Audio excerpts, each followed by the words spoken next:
Hello സുഹൃത്തുക്കളെ, നമസ്കാരം. നമുക്കിന്നൊരു സാൽമൺ കറി വെക്കാം. സാൽമൺ അങ്ങനെ നന്നായിട്ട് ക്ലീൻ ചെയ്ത് മുറിച്ച് വെച്ചിരിക്കുന്നു. ഒരു മൺചട്ടി അടുപ്പിൽ വെച്ച് ഞാൻ അവക്കാഡോ ഓയിലാണ് ഉപയോഗിച്ചിരിക്കുന്നത്. അതിനകത്ത് ഉലുവ ഇട്ടു, കടുകിട്ടു. ഞാൻ മുളകും മഞ്ഞളും പുളിവെള്ളത്തിൽ സോക്ക് ചെയ്ത പുളിവെള്ളത്തിനകത്ത് കുതിർത്ത് വെച്ചിരിക്കുകയാണ്. അതിനുശേഷം ഞാൻ ചട്ടി അടുപ്പത്ത് വെച്ച് എണ്ണയൊഴിച്ച് കടുക് ഉലുവയും പൊട്ടിയ ഉടനെ ജിഞ്ചർ ഗാർലിക് പേസ്റ്റാണ് ഇവിടെ ഉണ്ടായിരുന്നത്. അത് 2 സ്പൂൺ ഇട്ടു.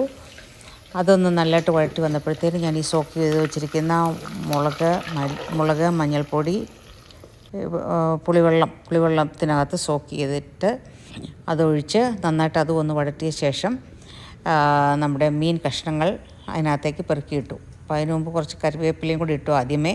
അപ്പം മീൻ കഷ്ണം ഓരോന്നോരോന്നായി പെറുക്കിയിട്ടു. അപ്പോഴത്തേനും ഈ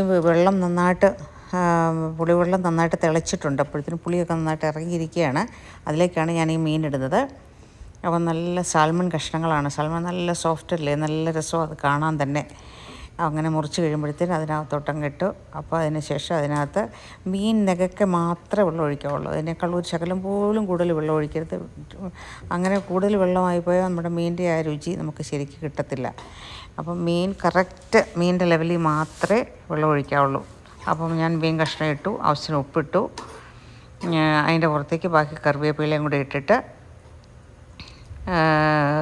നല്ല തീയിലാണ് വേവിക്കുന്നത്. നല്ല തീ വേണം, കാരണം ഇത് ചെറിയ തീയിലായല്ല മീനിനെ വേവിക്കേണ്ടത്. എന്നിട്ട് മീനിൻ്റെ ഒരു പ്രത്യേകത എന്നാന്ന് ചോദിച്ചാൽ, ഇത് തിളച്ച് ഒരു 5 മിനിറ്റ് കൂടെ കഴിഞ്ഞാൽ ഉടനെ ഇതങ്ങ് വാങ്ങണം. കൂടുതലിട്ട് വേവിച്ച് പറ്റിക്കാമെന്നൊന്നും വിചാരിക്കരുത്. അങ്ങനെ വെച്ചാൽ ആ മീനിൻ്റെ ആ ഒരു ടേസ്റ്റ്, ശരിക്കുള്ള ടേസ്റ്റ് കിട്ടണമെങ്കിൽ ഇത് തിളച്ചൊരു 5 മിനിറ്റ് കൂടെ കഴിയുമ്പം വാങ്ങി വയ്ക്കുക. കൂടുതലെടുത്ത് വേവിച്ചാൽ അതിന് മീനിൻ്റെ ആ ഒരു ടെക്സ്ചർ തന്നെ മാറിപ്പോവും.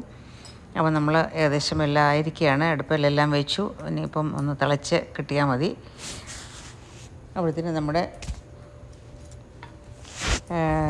മീൻ കറിക്ക് ഞാൻ നല്ല കാശ്മീരി മുളക് പൊടി മാത്രമേ ഇട്ടുള്ളൂ. കാശ്മീരിയിൽ തന്നെ പല ടൈപ്പുണ്ട്. എരിവുള്ളതുണ്ട്, എരിവ് കുറവുള്ളതുണ്ട്. അതിന് കുറച്ച് 2-3 ഗ്രേഡ് കാശ്മീരി മുളകുണ്ട്. അപ്പോൾ അതിൻ്റെ ആ ഏറ്റവും നല്ല ഗ്രേഡിലുള്ളത് മേടിച്ചാൽ നല്ല കളറ് കിട്ടും.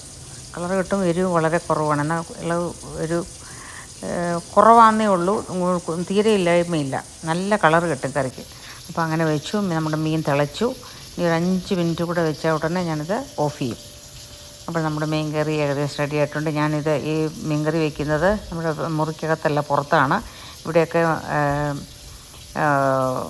അകത്ത് വെച്ചാൽ അകത്തെല്ലാം മണം വരും. പുറത്തെ അടുപ്പയിലാണ് ഞാൻ മീൻ കറി വെച്ചിരിക്കുന്നത്. നമ്മുടെ മീൻ കറി റെഡിയായി. അപ്പം നമുക്ക് കഴിക്കാം, ഉച്ചഭക്ഷണത്തിന് കഴിക്കാം.